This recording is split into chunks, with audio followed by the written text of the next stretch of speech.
shoreline whispers of forgotten stories. Waves press gently against the rocks of ancient Galilee, washing over the same sands that once bore the quiet footprints of a woman misunderstood, yet forever remembered.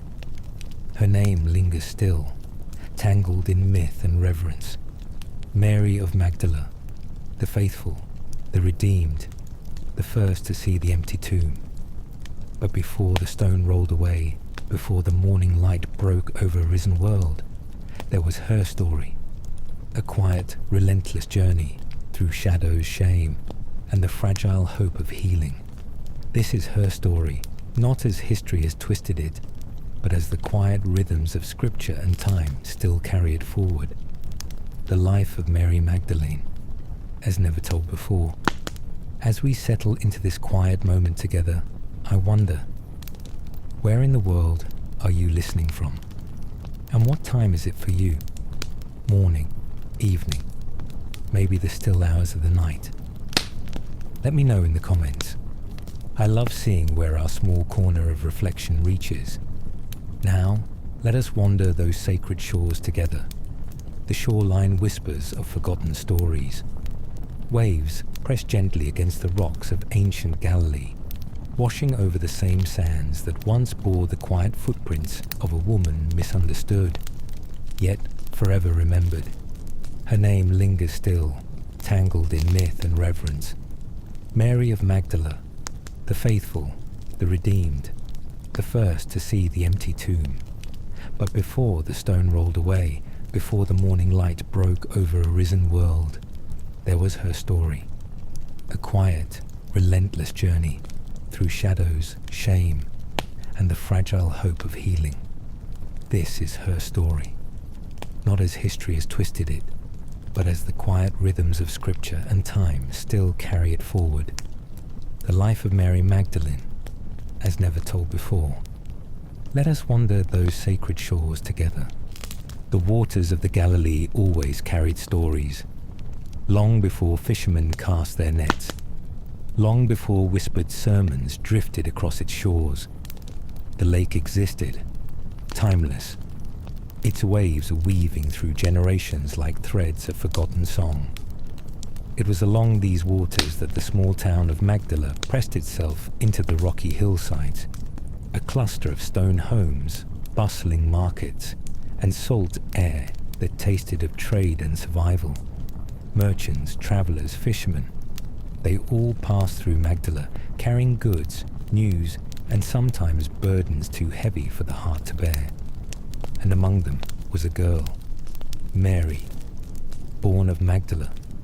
Her name was simple, yet one that history would never forget. But in these earliest years, there was no crowd whispering of her future, no hint of redemption etched across her brow. Just the quiet rhythm of life. Sunrise over the waters, the call of seagulls overhead, linen hanging in the breeze, and stone streets warm beneath bare feet. But beneath the surface, something stirred. They said she was different, sensitive, her eyes wide, searching, as though she saw things others could not. Some whispered that the spirits followed her, shadows that clung like fog at dawn. Others called it madness, possession, a torment of the mind and soul. The world was not gentle to women marked by such things. In Magdala, reputations flowed quicker than water, and suspicion clung to the hem of one's garments like burrs on the hillside paths. Mary learned early to move quietly, to listen, to survive in a town that traded in olive oil, dried fish, and sideways glances. But the ache within her was not quiet. Nights would fall heavy with unseen battles, the weight of torment pressing against her chest like unseen hands. Voices that did not belong to the world, whispers that danced on the edges of reason. 7 spirits, the elders would later say. 7 dark chains that wrapped around her soul, unseen yet unrelenting. They marked her as cursed, as fragile, as untouchable. But within Mary, behind the storm of her suffering, flickered a stubborn ember, hope fragile yet defiant. She carried it like a secret tucked beneath worn garments, waiting, longing, for a day when the voices would fall silent, when the shadows would lift. That day was coming, but for now, the waves of Galilee whispered, the town of Magdala bustled, and Mary waited, not yet knowing the one who would rewrite her story was already walking the hills of Nazareth, already preparing to cross her path. The story of redemption was not yet written, but its first lines trembled on the horizon. The days in Magdala moved with the rhythm of trade winds and fishermen's oars. Along the shore, boats drifted in from distant villages, laden with salted fish, woven baskets, and whispers of strange occurrences across Galilee. The markets buzzed with merchants boasting of spices from far places, olives pressed to oil, and linen dyed in deep hues of indigo and crimson. Children wove between stalls, their laughter carried on the wind, and the temple bells marked the steady passing of time. Yet for Mary, time did not pass as it did for others. Her world often tilted sideways, slipping beyond the edges of reason into places only she could see. Dark corners where shadows pressed against her spirit, heavy as chains. They called her troubled, some said cursed. The old women muttered prayers when she walked by, fingers curled around their prayer cords, eyes avoiding her gaze. But Mary had learned to endure the sideways glances and tightened whispers, for what else could she do? She was a woman of Magdala, and the world was rarely soft for women, especially those marked by unseen battles. Behind the stone walls of her family's home, she often sat in silence, staring at the flicker of oil lamps dancing along the walls, wondering if her mind would ever be quiet again. It had not always been this way. There were faint, distant memories, sunlit mornings by the lake, the scent of bread rising, her mother's hands brushing tangles from her hair. But those soft fragments belonged to another life, one that seemed impossibly far from the turmoil that now wrapped around her soul. The affliction, as the elders called it, did not arrive with thunder or storm. It crept in slow, a whisper behind her ear, an unease beneath her skin, an invisible weight pressing down upon her chest. Then came the voices, unfamiliar, insistent, relentless. 7 spirits, they would later say, though Mary could never count them. All she knew was the war within, a storm that never quieted, a battle unseen by those around her. There were nights when the walls closed in, when sleep was a stranger, and only the sound of distant waves calmed her for fleeting moments. She would slip from her home beneath the silver glow of moonlight, barefoot along the cool sand, standing at the water's edge, listening to the soft lapping of the lake against the stones. The sea did not judge. It did not whisper of curses or possession. It simply moved, steady, eternal, a reminder that some things endured beyond the frailty of human understanding. It was on one such night, the air thick with salt and the scent of damp earth, that Mary first heard the rumors. Travelers from Capernaum spoke in hushed tones of a teacher, a healer, unlike any seen before, a man from Nazareth. Some called him prophet, others a blasphemer. But one thing united their stories. Wherever he went, the afflicted were made whole. The blind saw, the lame walked. Spirits fled at the sound of his voice. Mary listened from the shadows, her heart pounding, the ache of longing swelling within her. Was it possible? Could the torment that chained her be broken by this man? Could the storm be silenced? Doubt warred with hope, for she had heard many promises before, each one hollow. Yet something in the way they spoke of him stirred the dying embers of belief within her chest. His name, Jesus of Nazareth. He was coming to Galilee, and with him, perhaps, came the chance for freedom. Mary did not know then how their paths would intertwine, how her name would be whispered in the same breath as his across the centuries. But standing beneath the vast, star-scattered sky, with the waves of Galilee whispering at her feet, she dared to hope.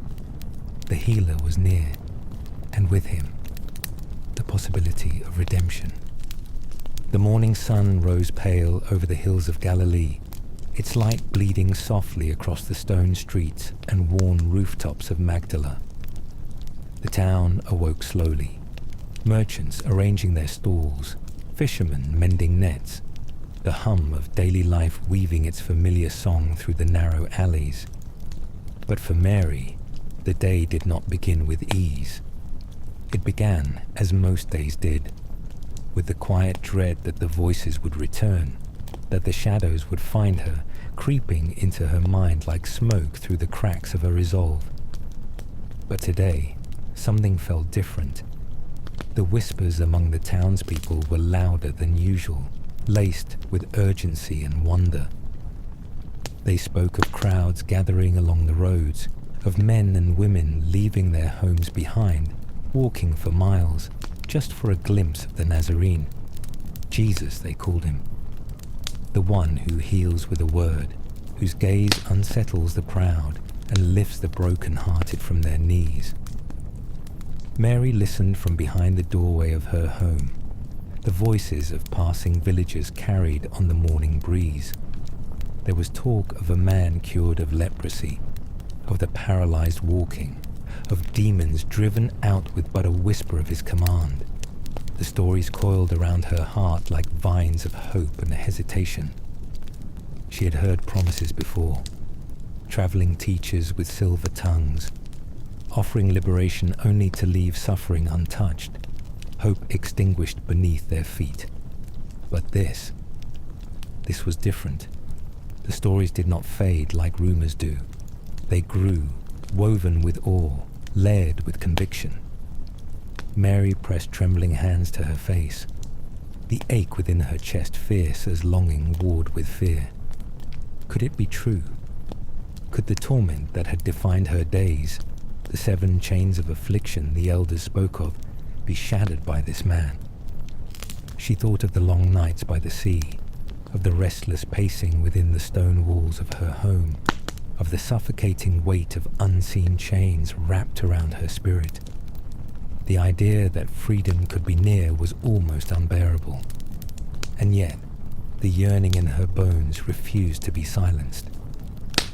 As the sun climbed higher, casting sharp shadows along the roads, Mary made her choice. She would go. She would follow the crowds, however far they led. If there was even the faintest chance of deliverance, she would find it. She wrapped a faded shawl around her shoulders, the fabric worn soft by years of clinging to its threads through sleepless nights. Her sandals scraped the dirt path as she slipped quietly from Magdala, the familiar hum of the marketplace fading behind her with every step. The road stretched ahead, winding along the shoreline, dust kicking beneath the feet of dozens, no, hundreds, already walking toward the place where the Nazarene was said to be speaking.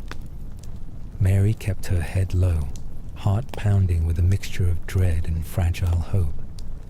The affliction within her whispered lies, but the stories carried on the wind whispered of healing, of newness, of chains breaking beneath the weight of compassion. As the crowd thickened, voices rose in a hum of anticipation. Men carried their sick upon mats. Mothers held frail children close. Eyes searched the horizon for the one they called Rabbi, Prophet, Messiah. Mary's pulse quickened as she pressed through the throng, the ache within her threatening to drag her beneath the waves of fear. But there, beyond the ripple of bodies, she saw him. Standing upon a low hill surrounded by those eager to hear, was a man unlike any she had seen. His presence was not grand in stature. yet it stilled the crowd like the calming of a storm. His eyes, they held the depth of ancient waters, the weight of compassion layered with fierce authority. Jesus, she could feel it, deep in her bones. It was him, the man of whom the stories spoke, the man who made the blind see, who whispered demons into retreat, who unraveled affliction like threads from a tattered cloth. Her breath caught as his gaze drifted over the crowd, lingering, searching. And then, his eyes met hers. For a moment, the world fell silent. The voices, the affliction, the heavy burden she had carried for so long, it all trembled beneath the weight of that look. There was no condemnation there, no fear, only knowing, deep, unwavering knowing. Mary's knees threatened to buckle, but she held herself upright, drawn forward by something ancient and undeniable. The healer had seen her. The chains wrapped around her soul began to crack, faint but certain, beneath the quiet power of his gaze. Her story was about to change. The crowd seemed to dissolve around her, their voices a distant hum lost to the rush of her heartbeat. Mary stood frozen, caught between fear and wonder, as the man from Nazareth stepped forward. His presence, though quiet, moved like a current through the gathered mass, parting them not with force, but with a stillness so deep it drew even the most restless to pause. Eyes followed him, wide with curiosity, layered with hope, stitched with disbelief. But for Mary, time had narrowed. It was only him, the rabbi, the one they called teacher, healer, son of man. His gaze, unwavering, held hers as he moved closer. The ground felt unsteady beneath her feet, as though the world itself held its breath. Her affliction, the torment that had wrapped around her for years like heavy chains, pressed against her chest with a final defiant weight. 7 spirits, 7 afflictions, 7 wounds buried in the unseen corners of her soul. The elders had named them, but no one had touched them. No one had reached beyond the surface of her suffering. Until now. Jesus stopped before her, close enough that the dust of his footsteps stirred against her sandals. He did not recoil from her, did not avert his eyes like so many others had. Instead, he looked through her, past the scars, past the whispers of madness, into the fragile remnant of hope still smouldering within her chest. The crowd had fallen silent, their curiosity rippling outward as they watched. They had seen him heal before, but each moment with him felt entirely new, entirely unpredictable. Mary opened her mouth, but no words came. Her throat burned with unshed pleas, her body trembling beneath the unseen weight of her affliction. The voices within her clawed for space, but the storm of her suffering was met with a greater stillness. Jesus raised his hand, not hurried, not grand, but with the calm assurance of one who has seen the storms and commands them to cease. His voice, when it came, was not loud, yet it carried the authority of mountains and oceans. "Be free," he said, his words folding over her like a warm current through winter's chill. In an instant, the chains broke. The affliction, the torment, the voices that had clung to her mind like smoke, unraveled and scattered into the wind as though they had never existed. The grip of darkness loosened, the shadows recoiled, and Mary collapsed to her knees, gasping for breath, tears streaking her face. The world was still. For the first time in what felt like eternity, her mind was quiet. The war within had ceased, the weight lifted. The 7 spirits, the chains that had bound her, were gone. She wept, not from fear, not from despair, but from the overwhelming, impossible relief that flooded her soul. Around her, the murmurs of the crowd began again. Some whispered of miracles, others questioned. their skepticism clinging to them like stubborn vines. But Mary could not hear them, not truly. Her heart beat steady in her chest. Her breath came without the tightness of fear. Her eyes, wide and clear, saw the world as though for the first time. Jesus knelt beside her, his hand resting gently upon her shoulder, a touch free of judgment, free of shame. His eyes carried both compassion and a knowing that reached beyond the confines of time. "You are whole," he whispered, and the words settled into her bones like a song remembered from a long-forgotten dream. Mary of Magdala, no longer cursed, no longer a vessel of torment, but redeemed, reclaimed, set free.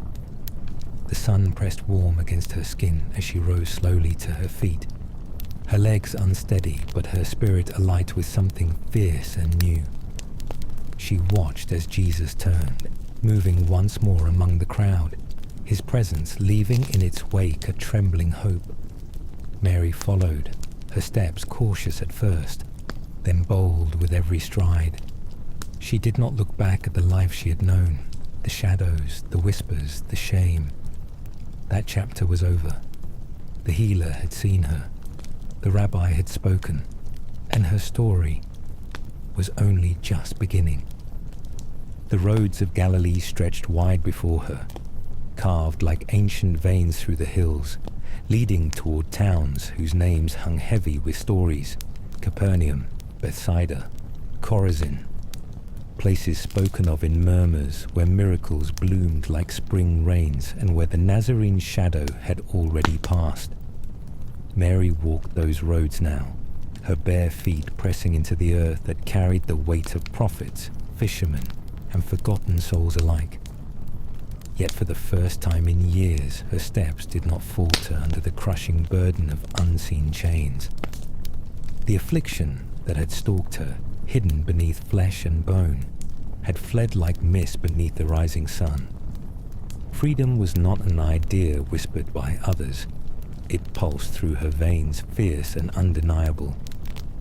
The days following her deliverance blurred into a quiet revelation, each moment steeped in a newness so profound it left her breathless.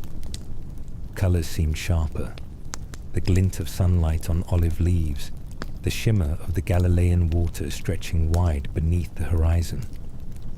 The ordinary hum of life, once muffled beneath the storm within her, now rang clear, the clang of pottery against stone, the murmur of merchants bartering in the markets, the quiet songs of women tending their homes. Yet Mary found herself unable to return to the rhythm of that ordinary life. The healer's voice echoed still in her mind. "You are whole." It was more than a statement. It was an invitation, a beckoning beyond the safe boundaries of Magdala, beyond the familiarity of fishing boats and woven baskets.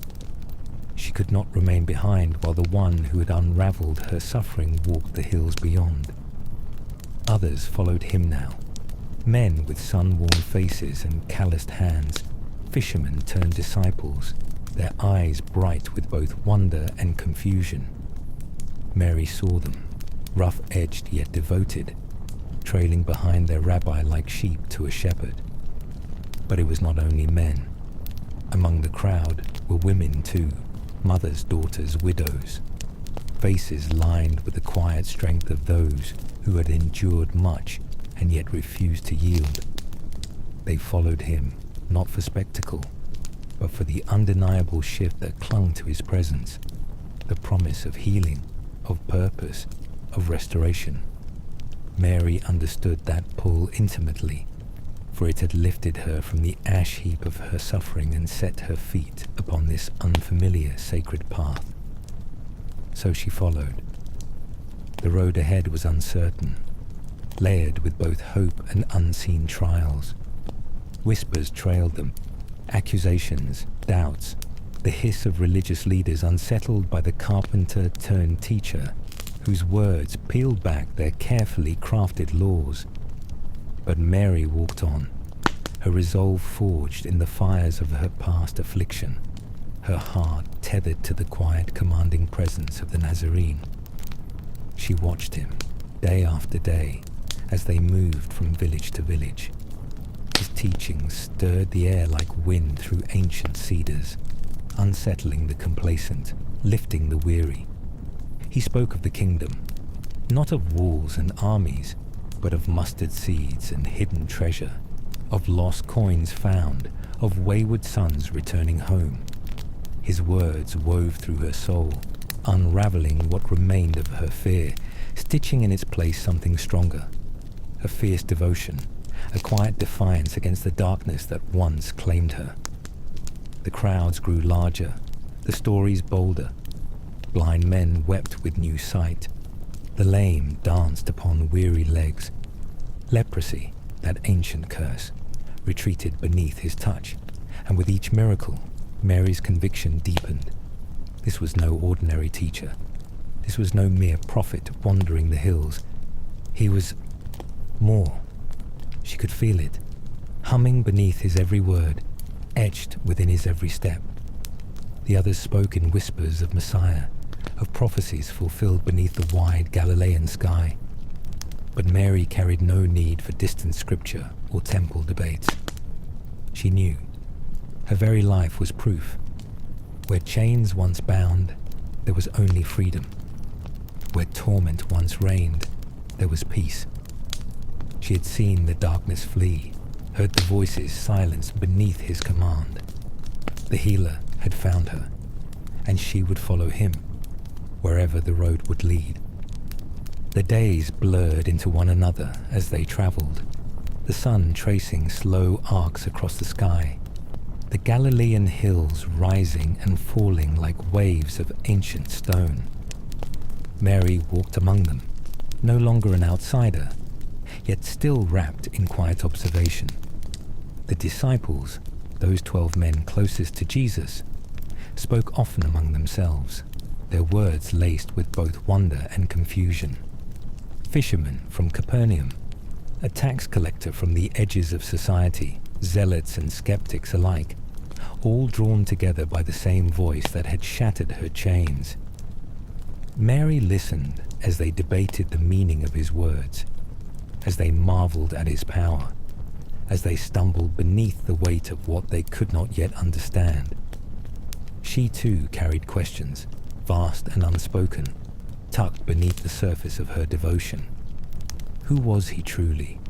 Could any man heal with a touch, calm storms with a word, raise the broken from their dust-bound lives, and breathe new purpose into weary bones? Yet every doubt fractured beneath what she had seen, what she had felt, the undeniable liberation of her soul, the stillness left in the wake of his presence. She needed no scholarly proof. Her freedom was evidence enough. In the towns they passed through, the people whispered his name like a prayer or a warning. Jesus of Nazareth. To some, a prophet. To others, a blasphemer. To the afflicted, a miracle. The religious leaders, draped in their layers of authority, watched him with narrowed eyes, their hearts hardened by fear of losing control.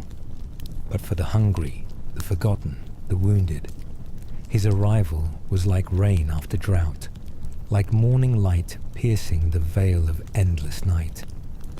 Mary saw the way they flocked to him. The lepers kept outside city walls, the widows wrapped in threadbare garments, the children with eyes wide as they clung to their mothers' skirts. They came not for doctrine, but for hope, raw and tangible, radiating from him like warmth from sunlit stone. She remembered the first time she saw him lay hands upon a man whose body twisted beneath the grip of unseen torment, much like her own had once been. The man's eyes rolled back, his limbs contorted, and the crowd recoiled in fear. But Jesus stood unmoved, his voice cutting through the chaos with steady authority. "Be still," he commanded, and the man collapsed to the earth, his body trembling, his breath ragged, but whole. Mary's chest tightened as she watched the chains fall from another, The echoes of her own healing mirrored in his release. The people gasped. Some praised, others questioned. But Mary knew. She had lived the darkness, carried its weight, endured its suffocating grip, and now she witnessed its unraveling in others again and again. Word of him spread like wildfire through the region. Stories of healings, of demons cast out, of authority that unsettled kings and priests alike. With every passing day the crowd swelled, pressing against one another for a glimpse, for a touch, for a fragment of his words to cling to. Mary moved among them, her presence quiet but unwavering, her devotion etched into each step, each breath.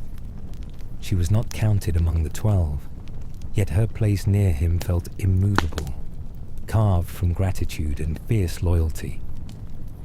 The other women walked beside her, Joanna, wife of Chusa, Susanna, and others unnamed by history but known to the heavens. They too carried stories of redemption, of burdens lifted, of lives rewritten by his compassion. Together, they supported him, not only with their presence, but with their resources, their labor, their unwavering belief. Mary watched as the lines between ordinary and divine blurred, as the teacher's words peeled back the veil of understanding, revealing glimpses of a kingdom not built by human hands. And beneath it all, her own story wove quietly through the crowds, a testimony of chains broken, of a mind restored, of a woman redeemed not by temple sacrifice or Pharisaic approval, but by the tender authority of a carpenter from Nazareth. Her life, once marked by affliction, now followed in the footsteps of the one who made all things new. And though the road ahead twisted with both triumph and shadows yet unseen, Mary of Magdala walked on, her spirit tethered to the quiet, undeniable promise that where he led she would follow. The sun was beginning its slow descent behind the hills, casting long shadows across the fields that stretched beyond the village. Mary walked quietly along the dusty road, the dry earth cracking softly beneath her sandals, the scent of olive trees drifting on the wind. The days of following Jesus had unfolded like a dream wrapped in parables and wonders. Yet beneath the beauty of his words, there was a tension that pulsed quietly, steady as a drumbeat on the horizon. Whispers of resistance followed them now, as constant as the crowds themselves. Not everyone welcomed his message. Not everyone celebrated the liberation he offered. The religious authorities in the synagogues, robed in tradition and power, watched from the fringes of the gatherings, their faces lined with suspicion, their pride bristling beneath the surface. Mary had seen it, the way their eyes narrowed when he healed on the Sabbath, when he challenged their heavy-handed laws with nothing but a parable and the weight of compassion. The road was becoming dangerous. The crowds grew, but so did the opposition. Yet Mary felt no fear in his presence. The one who had driven out the 7 afflictions that bound her carried a stillness that defied the rising storm. He taught not with clenched fists or threats, but with stories, seeds scattered across fields, coins lost and found, a shepherd abandoning 99 sheep to rescue the one who wandered. His words slipped beneath defenses, unsettling the powerful, comforting the broken. And still, Mary followed. The women beside her carried baskets filled with bread, oil, and small coins, provisions offered freely to sustain the one they called teacher, Messiah, friend. It was not customary for women to walk so freely among a gathering of men. Yet here they were, witnesses to every miracle, every quiet moment, every whispered warning that the road ahead would darken before it lit with glory. Mary understood the fragility of hope. She had lived in the shadows long enough to know that light was often opposed. But still, she clung to it. the promise she saw in his eyes, the fierce tenderness in his voice when he spoke of the Father's love. She remembered the day he stood upon the hillside, the multitude stretched before him, their faces upturned, hungry for more than bread. He spoke not of rebellion or empire, but of a kingdom that grew quietly, like mustard seeds beneath the soil. He promised rest to the weary, belonging to the outcast, sight to the blind, freedom to those shackled by both sin and suffering. Mary's heart ached with the weight of his words, the depth of them sinking into the marrow of her bones. She had tasted that freedom. She had walked from darkness into dawn. The others could debate theology, argue lineage, speculate on prophecy. Mary knew the truth written upon her very soul. He was the one they had waited for. He was the one her affliction had fled from. Her life had been reclaimed by his mercy, her mind restored by his touch. And as the sky burned orange and gold above the hills, she vowed silently beneath her breath. She would follow him through the crowds, through the danger, through whatever valley or mountaintop lay ahead. The healer had seen her. The Messiah had set her free. And wherever his footsteps fell, Mary of Magdala would not be far behind. The seasons turned as they always had, the olive trees blooming, the Galilean fields breathing in the rains, the roads hardening beneath the relentless sun. But for Mary, time no longer moved in its familiar rhythm. Each sunrise carried the weight of transformation. Each sunset stitched together a world quietly unraveling at the edges. Jesus' name now rippled far beyond the shores of Galilee. It drifted south along the Jordan, through the hills of Samaria, into the bustling heart of Judea. Everywhere they traveled, the stories preceded them, the healings, the exorcisms, the impossible authority of his voice calling demons to flee and storms to bow low upon the waters. Mary had walked every step of that unfolding journey, her feet blistered by the dust of forgotten roads, her soul rooted deeper with each village, each miracle, each confrontation with the powerful. Yet alongside the growing crowds and the quiet awe of those healed, there lurked another shadow. Suspicion layered in the eyes of the temple elite. Whispers of blasphemy wrapped in polished words. The undercurrent of fear trailing every step the Nazarene took toward Jerusalem. Mary heard it all. She witnessed the division. Some hailed him as the long-awaited deliverer, the hope of Israel. Others called him dangerous, a heretic, a threat to empire and tradition alike. But her certainty did not waver. It lived in the marrow of her being, as sure as the breath in her lungs. She had known torment. She had carried the weight of 7 spirits clawing at her mind, twisting her thoughts into chains of affliction. And now she walked in freedom, her every step a quiet defiance against the darkness that once claimed her. That freedom was not the empty promise of clever words. It was living proof, etched into her bones, humming beneath her skin, a new creation made whole by the one who saw beyond her shame. The others followed him too, his chosen 12, their faces lined with devotion and confusion in equal measure. Mary watched them closely. Peter, bold yet uncertain. John, wide-eyed and fierce in his love. Judas, quiet and distant, his gaze shadowed by something she could not name. They clung to him as she did, their understanding incomplete, their hearts tethered to the undeniable gravity of his presence. The women moved among them, Joanna, Susanna, and others the scriptures would scarcely name, yet who bore witness to every whispered parable, every miracle unfolding like ripples upon the sea. Together they wove through the crowds, offering food, tending the weary, listening with hearts raw from gratitude. Mary, once unseen, now walked at the edges of history, each day carving her name deeper into the story of the one they called Messiah. She remembered the moment he had spoken of his fate, his voice heavy with both sorrow and resolve. The Son of Man must suffer, he had said, must be rejected, must be handed over. The disciples recoiled, their protests rising like waves against rock. But Mary heard the undercurrent, the inevitability, the quiet truth that glory was often preceded by pain. Her heart ached beneath the knowledge. Yet still, she walked beside him, her eyes set toward Jerusalem, her spirit braced for what lay ahead. The journey was not over. The healer's story and her own had yet to crest the greatest wave of suffering and hope. And Mary of Magdala, no longer shackled by affliction, would not falter now.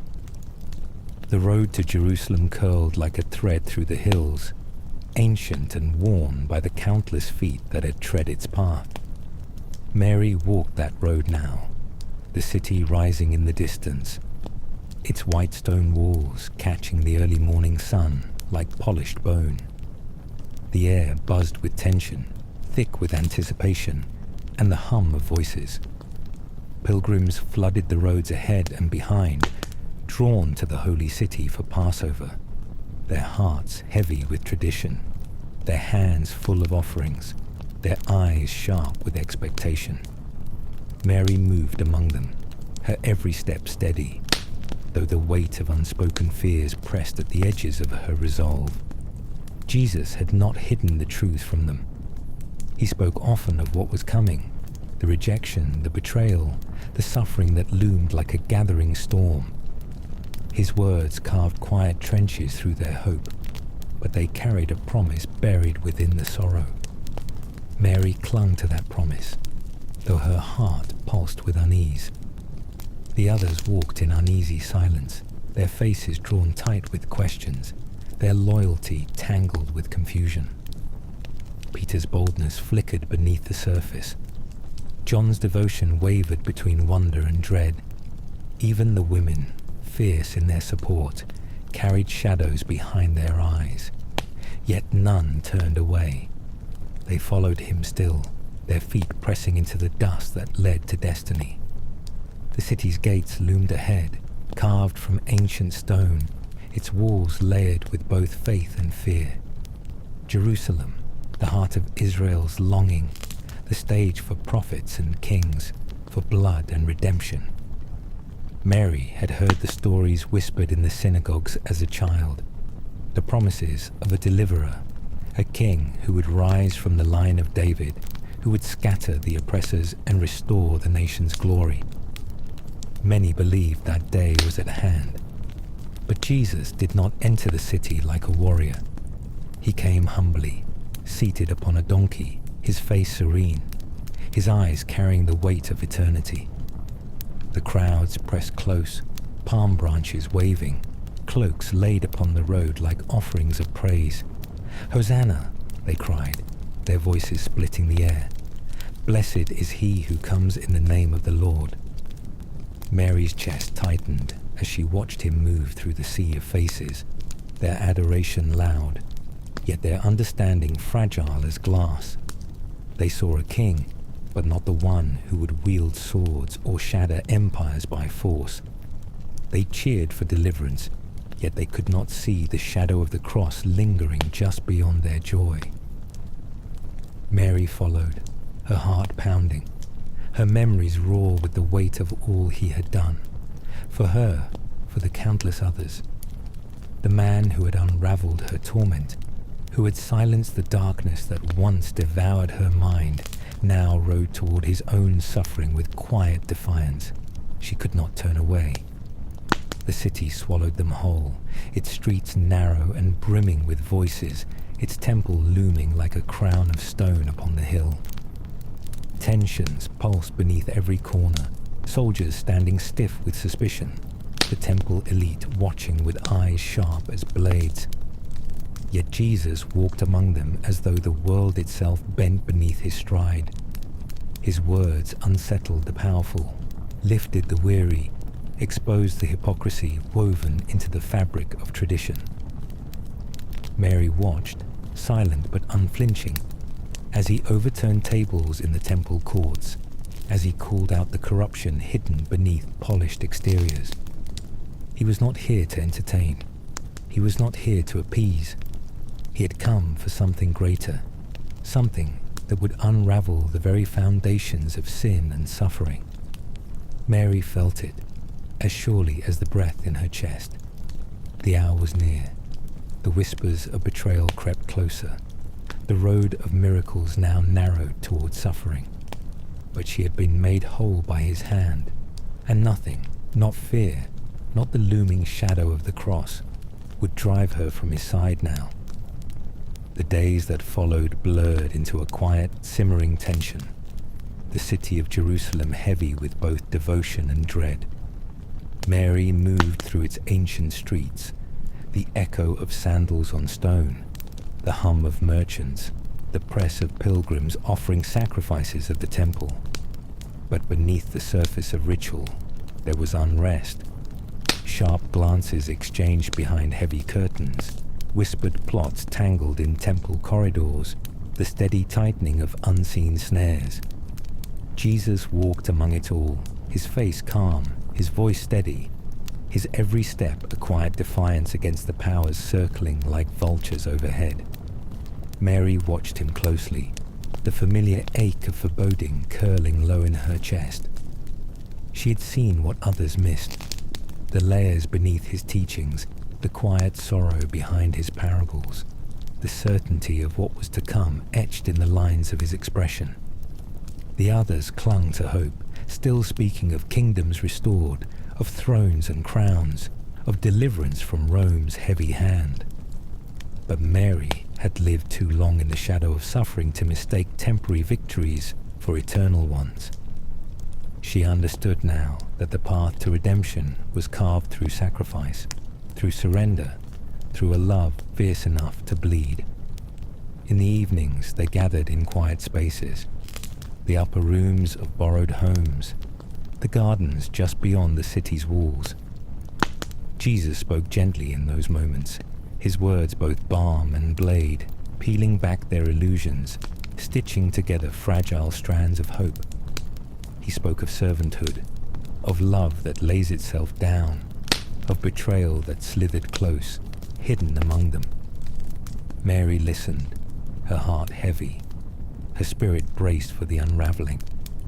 She had walked from the chains of her own darkness into the blinding light of his mercy, but now that same light pressed toward a darkness deeper than any she had known.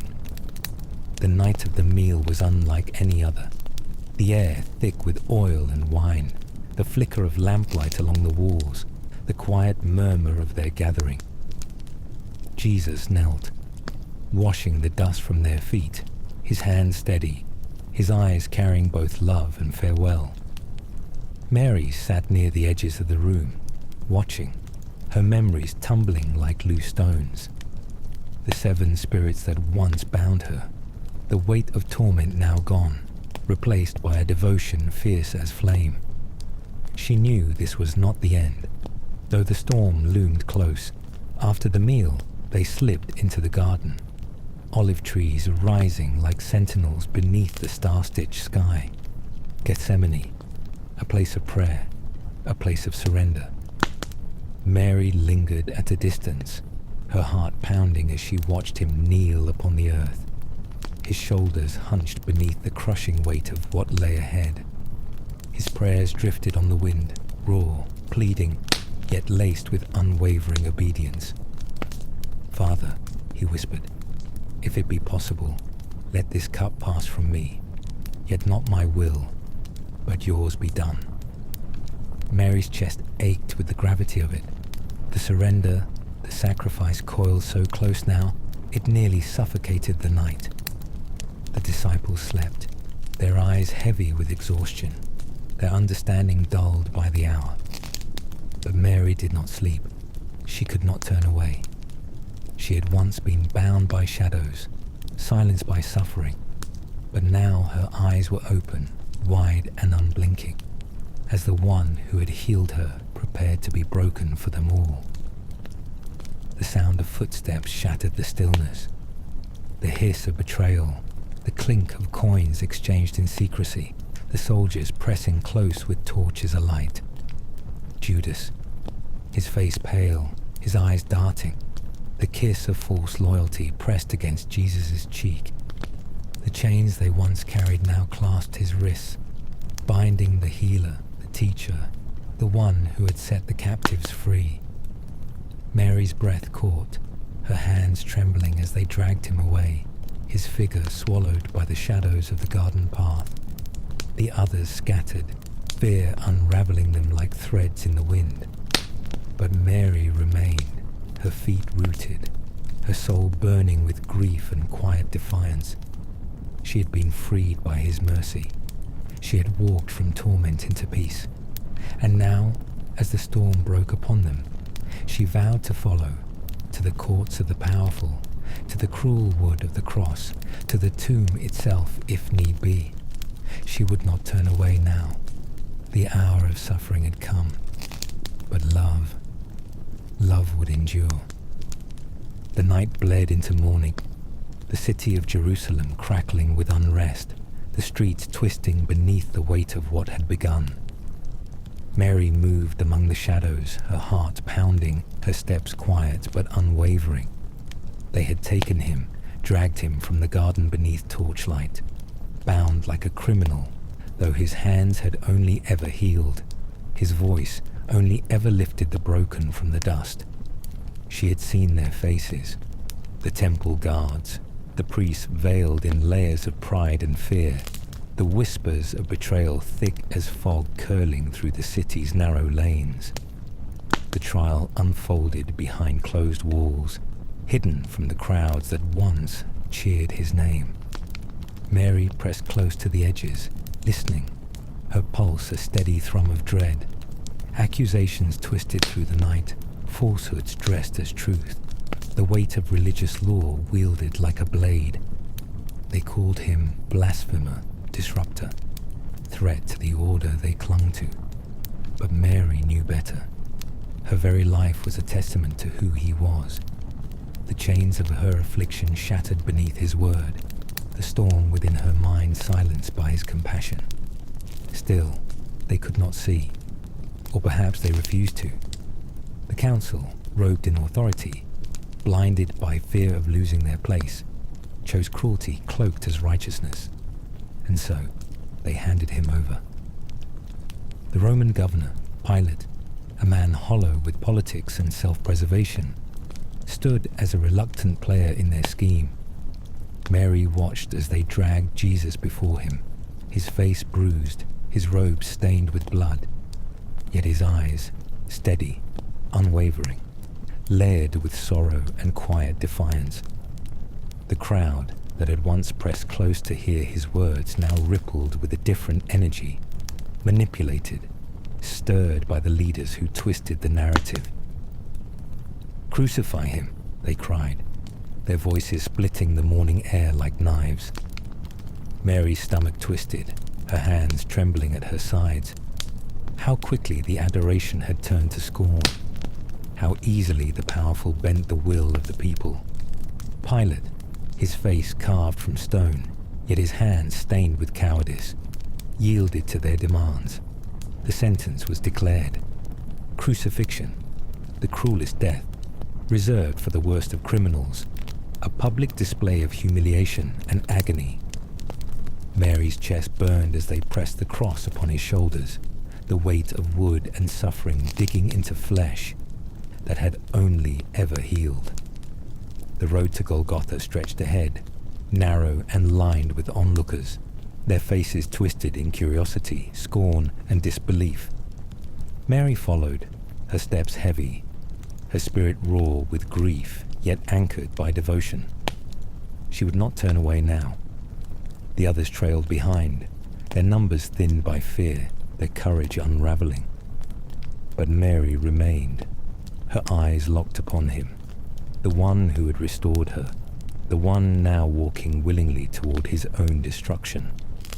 The sun rose higher, casting long shadows along the stone walls of the city, illuminating the brutal parade of suffering. Soldiers barked orders, their spears glinting, their eyes hard with practiced cruelty. The crossbeams sagged beneath its weight, the crowd pressing in, jeering, weeping, recoiling. Mary's heart fractured with every step. The memory of his hands lifting the broken etched behind her eyes, now bound, bloodied, trembling beneath the burden. They reached the hill, Golgotha, the place of the skull, where hope often came to die. The wood was laid upon the earth, the nails raised, the hammer poised. Mary could not look away. Her sobs caught behind clenched teeth as the iron drove through flesh, through bone, the sounds splitting the sky. He did not resist. He did not curse. His eyes, heavy with agony, still carried that impossible depth. The quiet love, the unshakable knowing. They raised the cross, his body suspended between earth and sky, the weight of the world pressed upon splintered wood and torn flesh. Mary stood beneath him, the dust curling around her feet, her vision blurred with tears. She had followed him from Galilee, from the shores of her deliverance, from the quiet towns laced with miracles. And now she stood at the foot of his suffering, unflinching, her heart shattered, yet her devotion unbroken. The sky darkened, the earth trembling as the hours bled together. His words fell soft upon the wind, words of forgiveness, of surrender, of love that refused to yield even to death. Mary's knees buckled, her hands pressed to her chest as his final breath slipped from his lips. It is finished. The ground shuddered, the heavens recoiled, and the world fell silent. Her healer, her redeemer, gone. The cross loomed against the darkened sky, a silhouette of suffering, of sacrifice. But even as grief hollowed her bones, Mary of Magdala remained. She had walked from the depths of torment to the foot of the cross, and though death had claimed him, she would not abandon him now. The wind pressed against the hilltop, cool and sharp as the hours dragged forward, the crowd thinning, their voices falling to hushed fragments carried off by the dusk. Mary stood among the few who remained, the faithful, the broken-hearted, the ones who could not turn away even as death settled heavy over Golgotha. His body, bruised and torn, hung motionless upon the wood, the once vibrant healer now reduced to stillness, his eyes closed, his chest rising no more. Yet even in that silence, the weight of his presence lingered, carved into the bones of the earth itself. Mary pressed a trembling hand to her mouth, her breath shallow, her eyes raw with salt and sorrow. Around her, the others stood. His mother, pale and weeping, John, his face hardened with grief, the women wrapped in quiet defiance, their gazes fixed upon the cross. The soldiers moved about with mechanical precision, their voices rough, their hands stained, their spears glinting with the finality of the hour. Mary barely registered the murmur of the crowds retreating, the temple leaders vanishing behind veils of self-satisfaction, their task complete. The sky had darkened unnaturally, the earth itself groaning beneath the weight of what had transpired. Yet the world marched on, blind to the depth of what had been lost. But Mary could not move, her feet rooted to the rocky ground, her heart torn open, her spirit hollowed by the sight before her. She had followed him from the shores of Galilee, from the quiet villages to the crowded courts of Jerusalem, her every step tethered to his, her soul reborn beneath his mercy. And now that mercy hung crucified beneath a sky heavy with grief. Yet still, she remained. She watched as they approached the cross, as Joseph of Arimathea, bold in his quiet reverence, negotiated for the body. She watched as they lowered him gently from the wood, his limbs limp, his face slack with the cold touch of death. Her healer, her rabbi, the one who had unraveled her torment, who had silenced the shadows clawing at her mind, now lay as fragile as any man, bloodied, lifeless human. The finality of it pressed upon her. Yet beneath the sorrow, something ancient stirred, something she could not yet name, fragile as dawn's first light, stubborn as the hope that had carried her from darkness into his arms. Together they wrapped him, linen and spices, the ritual of burial performed with reverent, trembling hands. Mary's fingers lingered upon the folds of cloth, upon the contours of his form, hidden now beneath layers meant for the dead. Her tears fell unchecked, her breath sharp with the ache of farewell.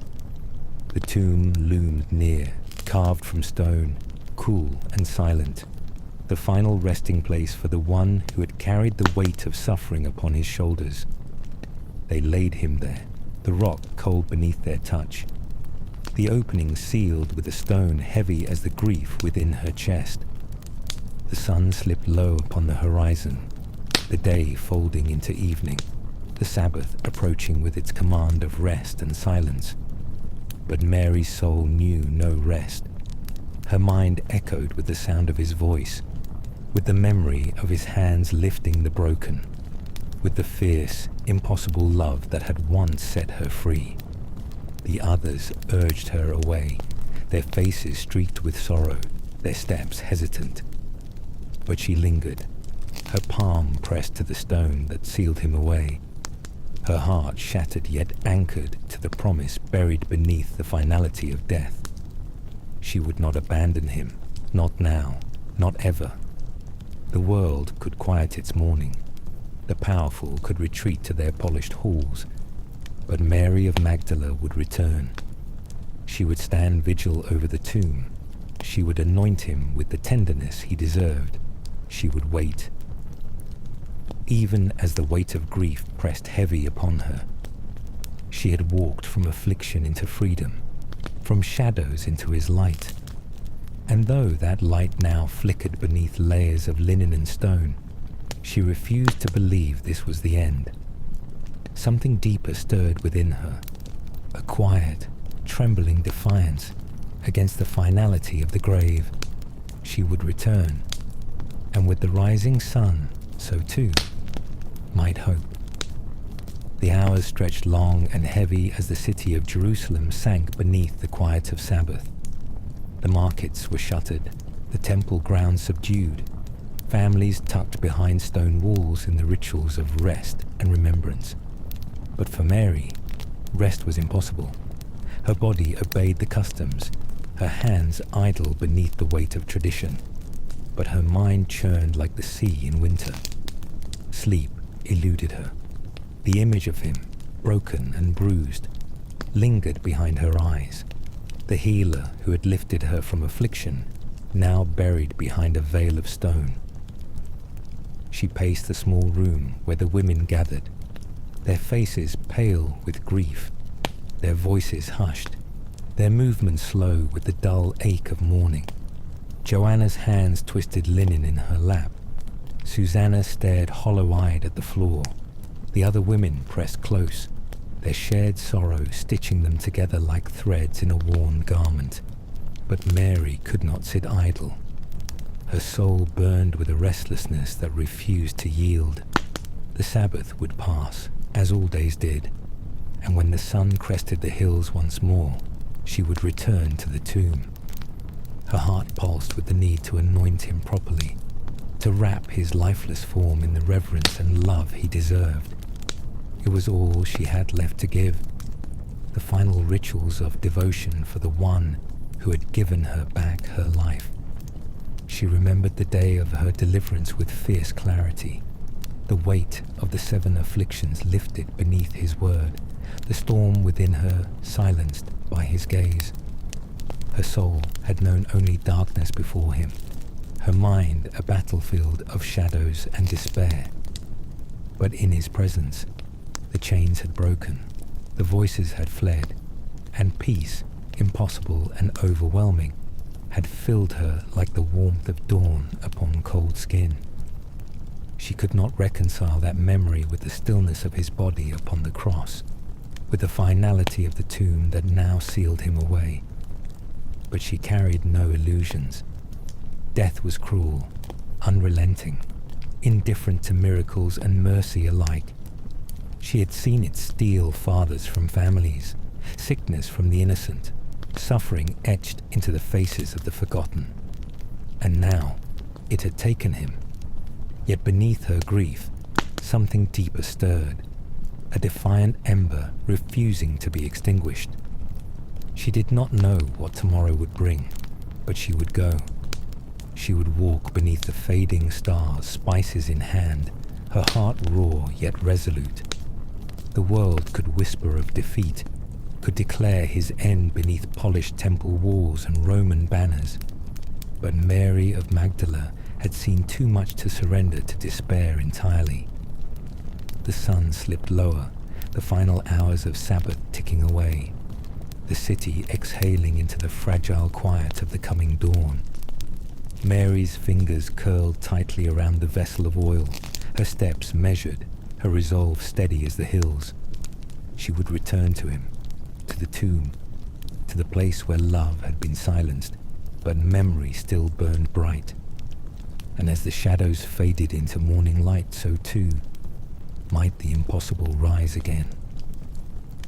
The sky was still dark when Mary rose, the faintest blush of dawn pressing against the horizon, cool air wrapping around her as the city slumbered. The streets of Jerusalem lay hushed, empty, save for the quiet shuffle of her footsteps and the soft rustle of linen as the other women followed close behind. Joanna, Susanna, and the others moved with the same heavy resolve, their faces drawn, their eyes glassy with sleeplessness and sorrow. They carried the spices, the oils, the small vessels of perfume, symbols of reverence, of love, clinging to what remained. The tomb waited beyond the walls, carved into the hillside, sealed with stone and silence. Mary's heart pulsed steady beneath her ribs, her breath clouding faintly in the morning chill. The path wound through the outskirts of the city, past the olive groves heavy with dew, past the fields dark with earth turned by generations of toil. Each step carried the weight of finality, the quiet understanding that this would be the last act of devotion, the last offering of tenderness for the one who had lifted her from darkness. Yet with every stride, an unease curled beneath her resolve, a fragile tension weaving through the morning fog. They spoke in low voices as they approached the hill, their words brimming with uncertainty. "Who will roll the stone away?" Joanna whispered, her eyes glancing nervously toward the tomb, its entrance sealed tight beneath the massive rock. Mary's throat tightened, the question clawing at her certainty, but her feet pressed forward, unwavering, her spirit bound to the promise etched deep within her, the promise that love, even in death, demanded presence. The first rays of dawn split the sky, gold and crimson streaking the clouds as they crested the hill, their steps slowing, their eyes lifting toward the tomb. And then they stopped. The stone, massive, immovable, was gone. Rolled aside, the entrance gaping open like an unfinished sentence, the earth disturbed, the ground trembling with absence. Mary's pulse thundered, her chest tightening, her thoughts fracturing into fragments of disbelief and fear. The tomb was empty. The linens, once wrapped tight around his body, lay folded within the shadows, untouched by decay, untouched by time. Her breath caught, her eyes wide, her heart racing with the impossible weight of it. He was not there. His body, his bruises, the finality of death, they had vanished. Panic surged, raw and unrelenting, colliding with the memory of his words, the faint whispers of promises spoken in parables and quiet warnings. But certainty escaped her in that moment, replaced by the spiraling ache of not knowing. The women stood frozen, their faces pale, their voices trembling as they tried to understand. And then they appeared. Two figures clothed in robes brighter than sunlight, their presence stilling the air, their eyes steady as ancient waters. Mary stumbled back, her breath sharp, her mind grappling with the boundaries of fear and wonder. But their voices, calm, unwavering, cut through the storm within her. "Why do you look for the living among the dead?" one asked, his gaze holding hers. "He is not here. He has risen." The words split the morning open, scattering doubt, stitching together the fragments of memory and promise. He had risen. Her mind raced, her soul burning with the fragile, fierce hope she had carried from the shores of Galilee. The healer, the rabbi, the one who had lifted her from torment, had undone even death. The tomb could not contain him. The stone could not hold him. Mary's hands trembled as the realization unfurled within her. He was alive. The impossible had happened. And now, her story, his story, was only just beginning again.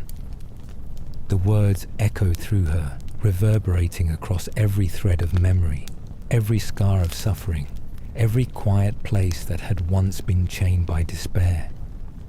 He's not here. He is risen. The angels' voices still rang in the morning air, their presence lingering like sunlight breaking through storm clouds, but Mary's mind struggled to keep pace with what her eyes had seen and her heart now dared to believe. The tomb stood empty, the stone cast aside like the burden of death itself, the linens folded with deliberate, tender precision. It was impossible, and yet it was exactly what he had spoken of all along. His parables, his quiet warnings, his knowing glances when the crowds pressed too close. All of it whispered of this moment. Yet in her human frailty, in her grief and longing, she had clung to the finality of his death. She had wept at the cross, stood vigil at the tomb, prepared oils to honor his broken body. But now, there was no body, there was no grave, only the hush of morning air and the faintest hum of eternity unraveling at the edges of the earth. Mary stumbled back, her heart racing, her breath coming in shallow bursts as her mind fought to grasp the weight of it all. The other women pressed close, their faces pale with shock, their voices trembling with questions too vast to name. But Mary's pulse only quickened with a resolve burning fiercer than confusion. She had to tell them. The disciples, the ones who had hidden behind locked doors, their courage fractured beneath the weight of fear. They needed to know. She gathered her skirts, her feet pressing into the earth, the scent of spices still clinging to her hands as she turned from the tomb and ran. The city loomed ahead, its walls etched against the morning sky, its streets quiet with the hangover of grief and whispered rumors of the impossible. Mary wove through the narrow lanes, her steps swift, her mind racing, her heart pounding with the fragile, ferocious promise of resurrection. The disciples' faces met hers as she burst into the room. Peter, John, the others wrapped in shadow and sorrow, their eyes wide with disbelief as she spoke.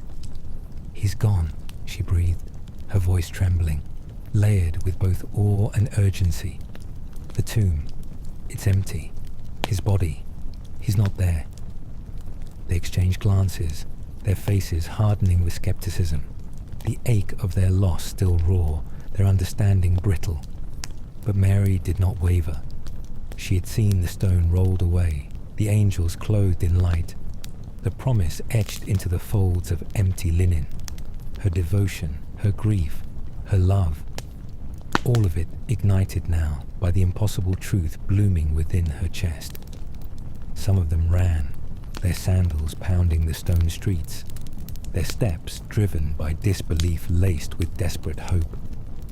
But Mary remained, her pulse steady, Her spirit braced for what lay beyond this fragile, unfinished moment. The morning sun crested the hills, casting gold across the rooftops, splitting the darkness that had clung so fiercely to their hearts. Mary's mind replayed his words, his promises, the quiet depth of his gaze when he spoke of suffering, of surrender, of a kingdom not built upon earthly thrones, but upon love that conquered death itself. And now, it was happening. The healer had risen. The chains of death shattered as surely as the affliction he had once unraveled within her. Her story, tangled for so long in shadows and silence, was now tethered to the greatest dawn the world had ever seen.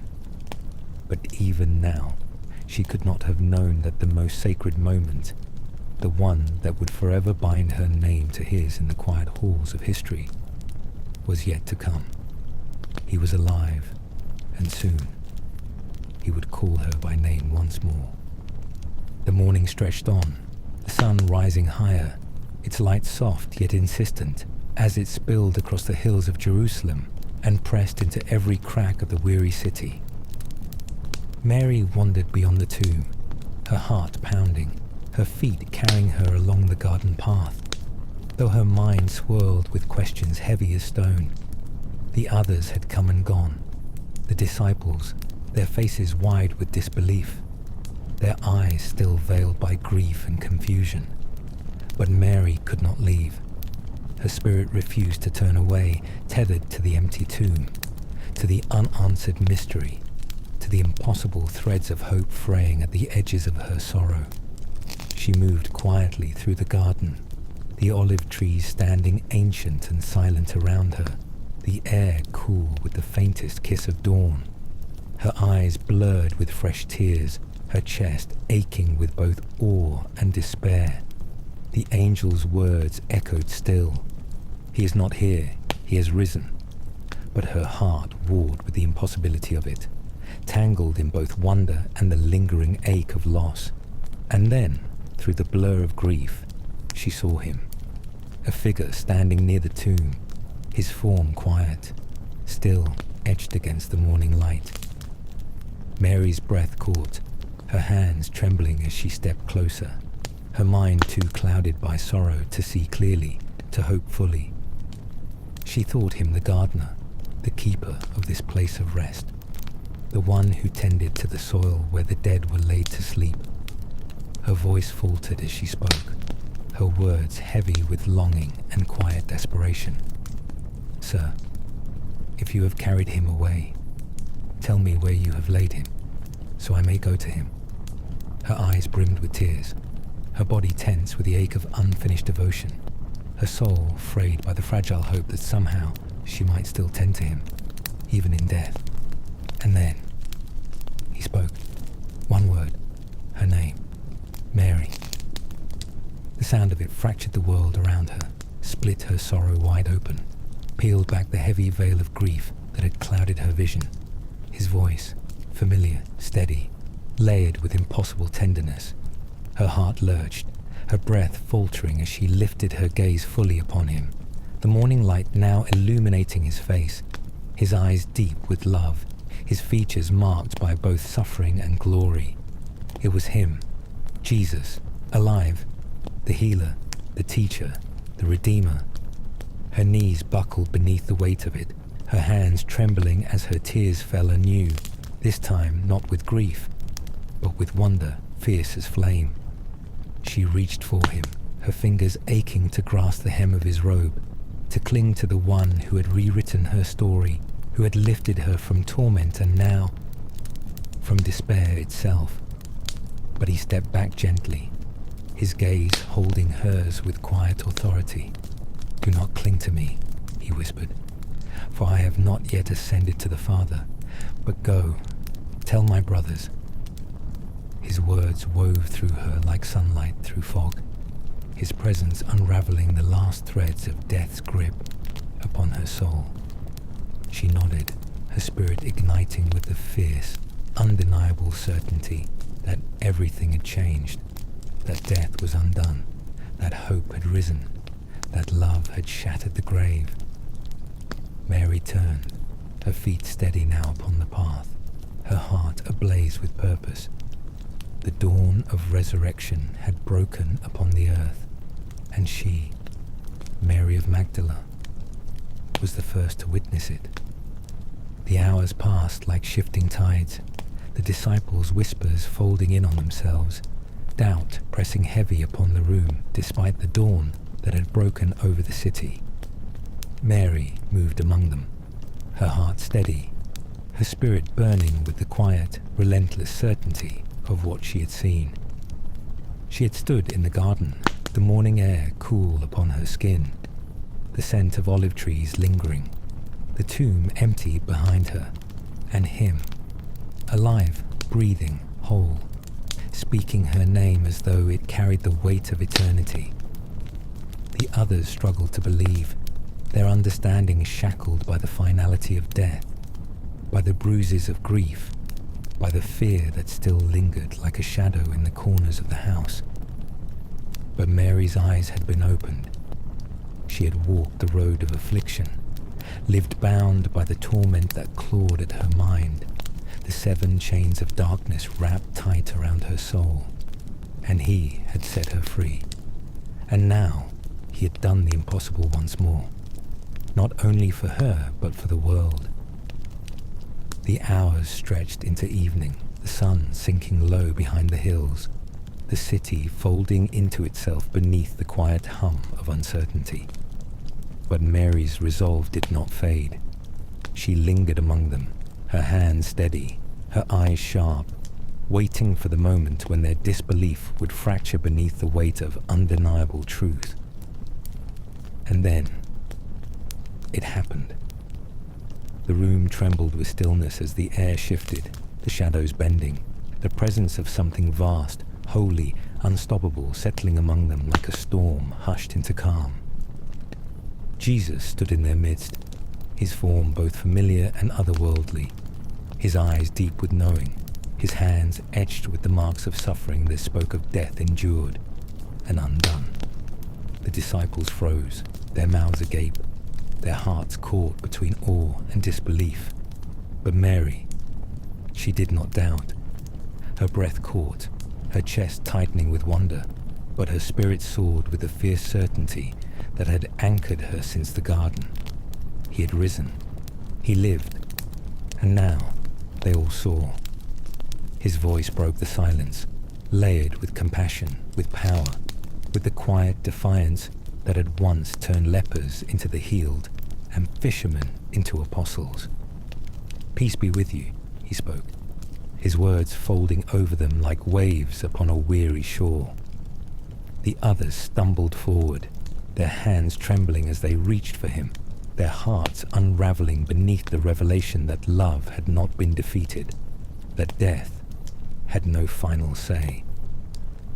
Mary stood at the edges of the gathering, her eyes shining with the quiet triumph of one who had believed before the evidence, of one whose devotion had carried her through the valley of suffering, of one whose name had been called by the risen Lord himself. She had seen the tomb, empty. She had heard the angel's proclamation. She had stood face to face with the one who had rewritten the very fabric of time. And now, the others believed too. The world beyond those walls still whispered of loss, still carried the scent of crucifixion, still staggered beneath the weight of uncertainty. But within that room, among the faithful, a new beginning unfurled, fragile as the morning sun, fierce as the love that had conquered death. Mary's story, once bound by suffering, was now woven into the greatest redemption the world had ever known. And she, the woman once called afflicted, was the first to bear witness to resurrection. The days that followed moved like a quiet unfolding, slow yet unstoppable, as though the very earth itself was adjusting to a new rhythm beneath their feet. Mary remained with the others, their small band of believers stitched together by awe, by questions, by the impossible reality that refused to be contained by walls or weary minds. Jesus came and went like the wind across the hills, appearing among them with the same steady presence, vanishing into the mystery of what lay beyond sight. Each time he returned, their hearts steadied, their doubts fractured a little more beneath the sheer, overwhelming weight of his presence. Mary watched him closely, her eyes tracing every line of his face, every movement of his hands, the marks of suffering etched deep into his skin, yet radiant with the impossible glow of life victorious. He spoke with tenderness, with the quiet authority that had once lifted the afflicted and silenced storms. But now his words carried the echo of eternity, the promise that death had been undone, that the grave was no longer the final word, that love had shattered every chain. Mary walked the familiar paths of Jerusalem, her footsteps pressing into the same worn stones that had once carried her to the cross, to the tomb, to the garden soaked in resurrection light. But now the streets felt different, humming beneath the surface with the quiet revolution of hope rekindled. She remembered the years before, the shadows that had clawed at her mind, the affliction that had once wrapped itself around her like a shroud, the whispers, the sideways glances, the chains that no one could see but that weighed down every breath. And then the Nazarene had come. His voice had sliced through the storm within her. His hands had lifted her from the ashes of suffering. His presence had unraveled the lies that had bound her soul. She had followed him from that day forward, across Galilee, through the towns and hills, along the roads littered with the footprints of the forgotten. She had witnessed the healings, the parables, the love fierce enough to kneel beside lepers and lift the lowly to their feet. And then the cross, the tomb, the agony of believing hope had died. But she had stayed, she had watched, she had waited, and she had been the first to see him rise. Mary's heart burned with the quiet certainty of it all, her soul tethered to the truth as firmly as the sun rises over the Galilean hills. The world beyond the walls of their gathering whispered of fear, of political unrest, of kingdoms clinging to power with trembling hands. But Mary no longer bowed to fear. The one who had made her whole had conquered even death. The garden would forever remain etched in her mind.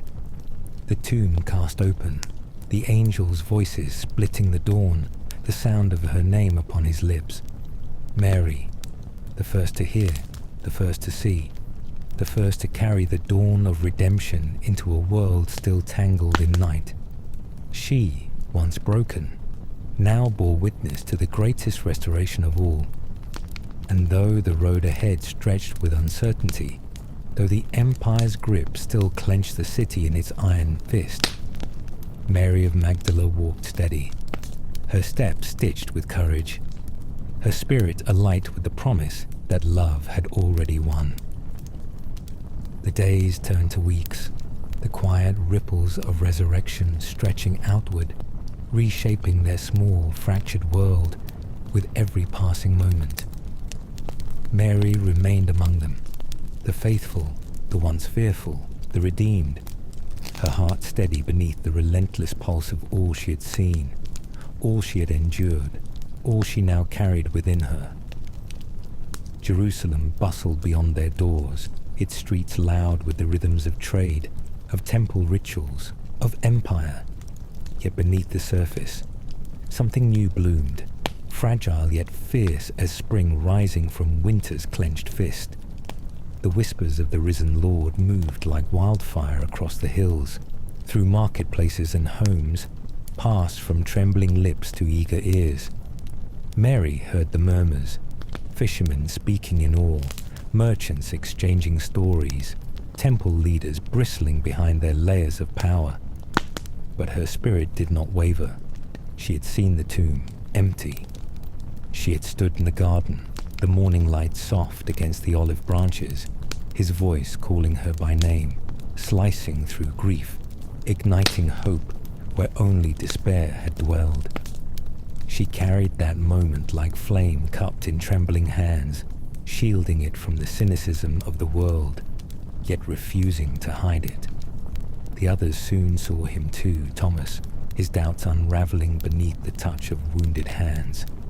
Peter, his shame lifted, his resolve rekindled. The gatherings grew, their numbers swelling with those brave enough to believe, their voices rising with stories of lives rewritten, of chains broken, of love fierce enough to conquer even the grave. Mary remained among them, her presence quiet yet unshakable, her story a living thread woven through the fabric of this rising movement. She spoke of the garden, of the angels clothed in dawn, of his voice breaking the finality of death itself. Her words carried the weight of experience, her eyes steady with the depth of one who had walked from torment to peace, from despair to resurrection. They called her many things: follower, witness, disciple. But she bore those names lightly, her true identity etched deeper still. Redeemed, loved, the first to see, the first to believe. History would twist her story, some branding her with scandal, others forgetting her entirely beneath the louder names of men. But the heavens knew.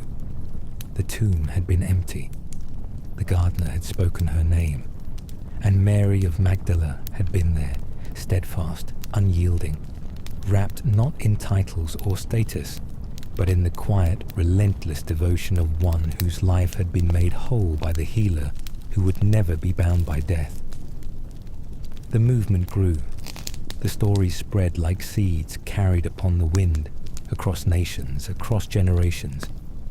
Empires would rise and fall, kings crowned and buried, but the truth she carried remained. The grave was not the end. Love had shattered its grip, and Mary, once silenced by suffering, now walked forward, her name forever tangled with the dawn of redemption, her story a sacred echo across time. She was not forgotten. She was the first, and she would never turn away.